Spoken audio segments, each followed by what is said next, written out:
नमस्कार दोस्तों, स्वागत है आपका हमारे यूट्यूब चैनल आपकी हॉरर स्टोरी में। मैं कबीर आज आपके लिए लेके आया हूँ एक ऐसी रियल स्टोरी जो ताऊ जी के साथ घटी थी। ताऊ जी बताते थे कि एक दिन फैक्ट्री में काम ज़्यादा होने के कारण उन्हें देर रात तक काम करना पड़ा। ताऊ जी और उनका दोस्त मुकेश रात को फैक्ट्री में ही रुक गए और देर रात तक काम ख़त्म करके वो घर की ओर आने लगे। फैक्ट्री से घर आने के दो रास्ते थे, एक जो रेगुलर वो आया करते थे और एक रास्ता था जो सुनसान थोड़ा जंगल से गुजर कर आना पड़ता था, जो घर जल्दी आने का शॉर्टकट होता था।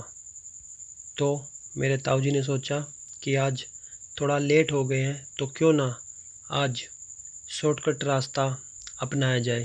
तो उन्होंने मुकेश के साथ उस रास्ते पर आना शुरू किया। दोनों साइकिल पे थे। कुछ दूर चलकर उन्हें कुछ छन छन की आवाज़ आने लगी।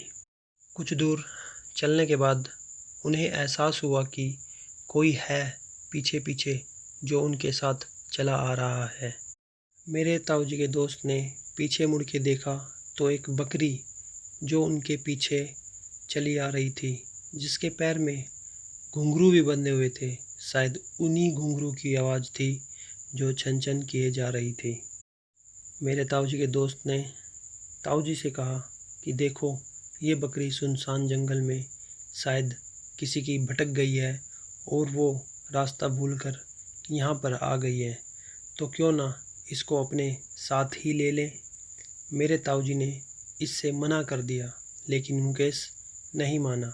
वो बोला, भाई देखो, अकेली बकरी है, रात में रास्ता भटक गई है, जंगल में कोई शेर आ जाएगा, बेचारी को खा जाएगा। क्यों निर्जीव हत्या करके अपने ऊपर पाप लेना चाहते हो, तो इसे अपने साथ ले चलते हैं। उसके बार बार कहने से ताऊ जी ने उसको बोला, चलो ठीक है, ले लेते हैं अपने साथ। इतना कहकर मुकेश ने उस बकरी को अपने कंधों पे उठा लिया।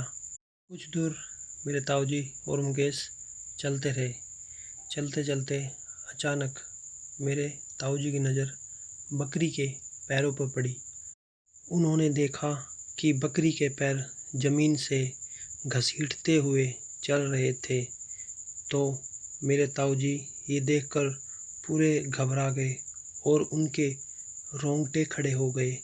उन्होंने मुकेश की तरफ इशारा करते हुए बकरी के पैर दिखाए और मेरे ताऊ जी ने मुकेश को कहा कि इसको पीछे फेंक कर आगे चलते रहना, पीछे मुड़ के मत देखना। उसने बकरी को पीछे फेंका और आगे आगे तेज़ तेज़ चलने लगा।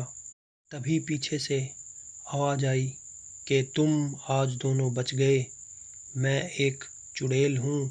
अगर तुम आज मुझे अपने साथ अपने घर ले जाते तो मैं आज तुम दोनों को कच्चा खा जाती। इतना कहकर वो चुड़ैल गायब हो गई। और इस घटना के बाद मुकेश और ताऊ जी को 2 दिन तक बहुत तेज़ बुखार रहा और उन्होंने फिर ये सब आप बीती हमें बताई। मेरा नाम राकेश है और मैं रोहतक का रहने वाला हूँ। पढ़ाई में कुछ ज़्यादा खास नहीं था, बिल्कुल नालायकों में गिनती थी मेरी। इसीलिए पिताजी ने मेरी पढ़ाई छुड़वा कर मुझे खेती बाड़ी के ही काम में लगा दिया। लेकिन फिर भी अधिकतर काम पिताजी ही करते थे। खेत में ट्रैक्टर चलाना, कैरी बनाना, पानी देने का काम। लेकिन एक दिन पिताजी की तबीयत खराब हो गई, जिस कारण वो खेत में जाने में असमर्थ महसूस कर रहे थे। तो उन्होंने मुझे उस रात खेत में जाकर पानी देने के लिए कहा। उस रात मैं 9 बजे घर से खेत की ओर निकल दिया। खेत में जाकर मैंने वहाँ पर पानी देने का काम शुरू किया। करीब 1 घंटा काम करने के बाद मैंने टाइम देखा तो 11 बज गए थे। तो मैंने थोड़ा आराम करने का विचार बनाया और मैं आराम करने के लिए वहीं डोली पर बैठ गया। तो मैंने देखा मेरे सामने दूर एक गाय दिखाई पड़ रही थी, जो बिल्कुल वाइट कलर में थी और चाँद की रोशनी में वो चमक रही थी। वैसे तो मैं भूत प्रेत की इन बातों पर विश्वास नहीं करता था। दूसरा जो मेरे साथ हुआ, मुझे इन बातों पे विश्वास होने लगा। फिर मैंने उठकर कुछ देर और काम किया, पानी पूनी देकर, लेकिन मेरा ध्यान उस गाय की ही तरफ था। मैं थोड़ी थोड़ी देर में उस गाय की ओर देखता रहता। मुझे ऐसा प्रतीत हो रहा था कि वो गाय धीरे धीरे चलकर मेरे पास ही आ रही थी। लेकिन जैसे जैसे वो मेरे पास आ रही थी तो मुझे घबराहट हो रही थी, मुझे डर लग रहा था, मेरे रोंगटे खड़े हो रहे थे। और मैं कुछ देर बाद मैंने देखा तो वो गाय वहाँ पर नहीं थी। तब मेरे दिमाग में आया कि कोई जानवर होगा, चला गया होगा। मैंने खेत में पानी देने का काम ख़त्म कर दिया। उस वक्त रात के 12 बज चुके थे। तो मैंने सोचा कि काम तो ख़त्म हो गया है, चलो अब घर ही चल देते हैं। तो उस खेतों के सुनसान सड़क से मैं घर की ओर चल दिया। रास्ते में मुझे कुछ आहट हुई कि कोई मेरे पीछे पीछे आ रहा है। थोड़ी देर और आगे चलने के बाद जब मैंने पीछे मुड़ के देखा तो मुझे एक बुढ़िया दिखाई दी, जो देखने में हूबहू उस गाय की तरह ही लग रही थी, जो सफ़ेद साड़ी में डाली हुई थी। मैं थोड़ा घबरा गया और मैं पसीने पसीने हो गया। वो बुढ़िया मेरे साथ साथ चलती आ रही थी और मैं जितना चलता वो उतना ही मेरे पीछे आ रही थी। जब मैंने पीछे मुड़कर उस बुढ़िया के पैरों की ओर देखा तो मेरे पैरों के नीचे से ज़मीन खिसक गई। मैंने देखा कि उसके पैर उल्टे थे और ये सब देखकर मेरे मन में अजीब सी घबराहट हुई और मेरे रोंगटे खड़े हो गए।